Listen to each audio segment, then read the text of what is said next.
Slania Corvids. I am Corvus Bruxo and welcome again to my channel. The reason that you see me like this is because I'm recording out in the wilderness and it's raining, but I don't want to go without recording. I came here to keep up with my relationship with the local landscape. I'm in this big place of power again, where I'm leaving most of my offerings in the last 2 weeks, and I would like to tell you the story that I have here.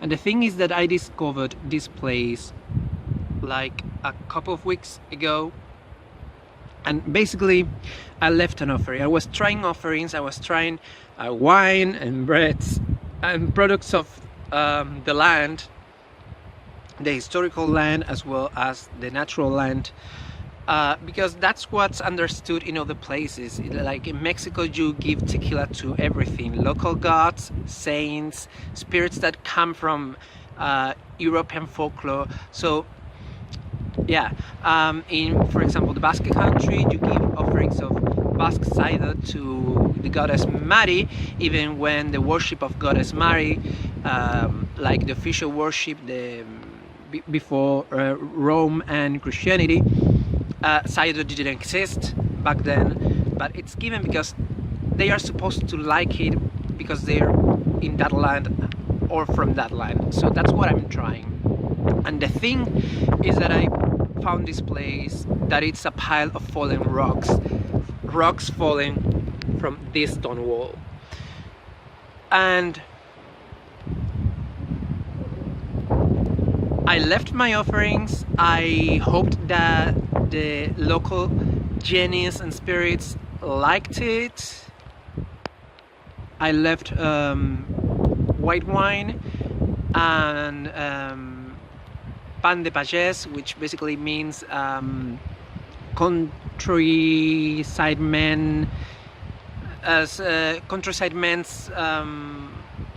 bread, and it's typical from the villages of Catalonia. It's not from this land, and they seemed to like it because I came back a couple of days later and I found a dead body there. I don't know if it was a hare or a rabbit, and I interpreted it as a gift. But imagine when you're given a familiar spirit like this, you have to peel it or skin it, you have to dismember it, to cook the body parts to obtain the bones. I have never ever done that, and I don't have a place to do it, and I didn't know if I had the proper tools for that. So I did a very stupid thing that I regret, and now I am imploring for another gift because I lost it.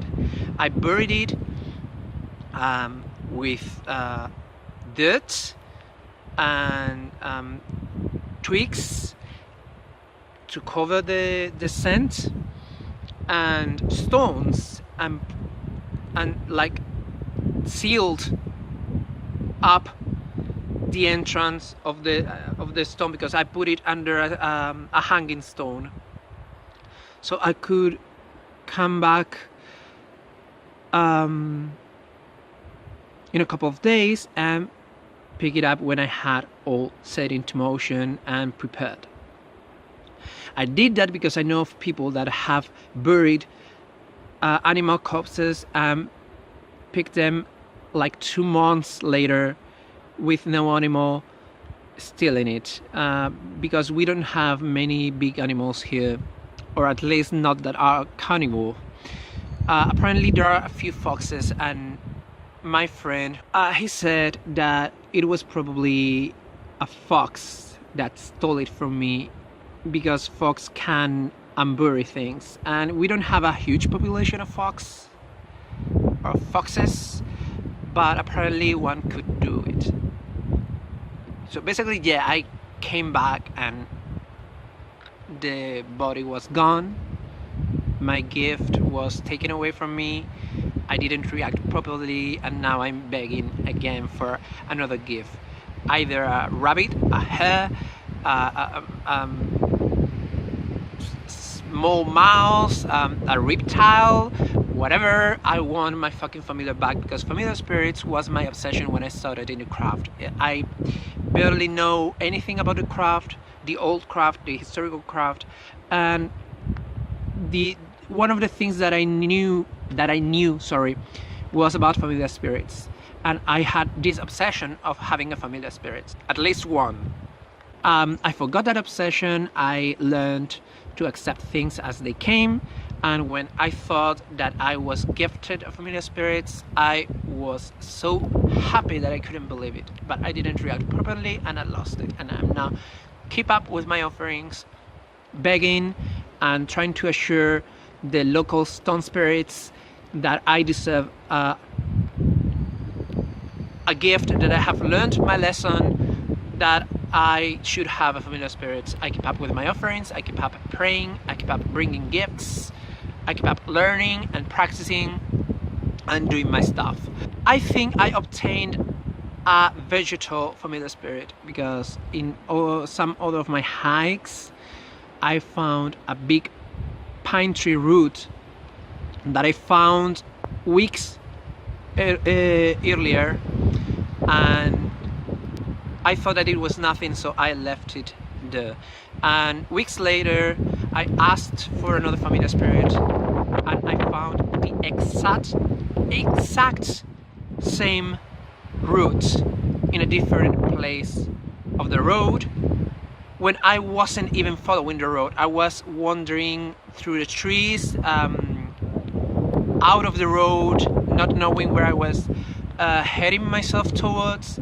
And when I got back to the road, when I found the road again, I found the exact same root. And I know it's the same root because it has a very particular shape. I thought of it as a dancing devil with tentacles the first time that I saw it. So it's the same root.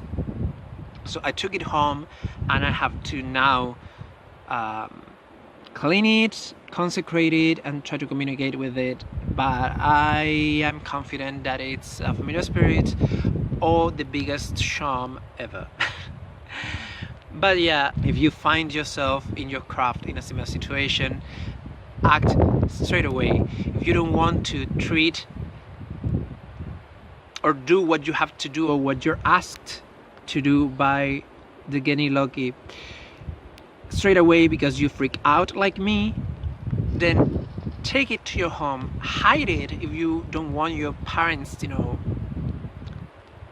or to a friend's house, or put it somewhere else where it cannot be stolen by foxes, sons of a bitch. But yeah, I have learned my lesson. That's my almost familiar spirit story. I hope that you enjoyed, that you can learn from it, and I'm looking forward to having another animal familiar spirit gifted to me, because I will act properly next time. Thanks for watching, guys. Now tell me what you think in the comments down below.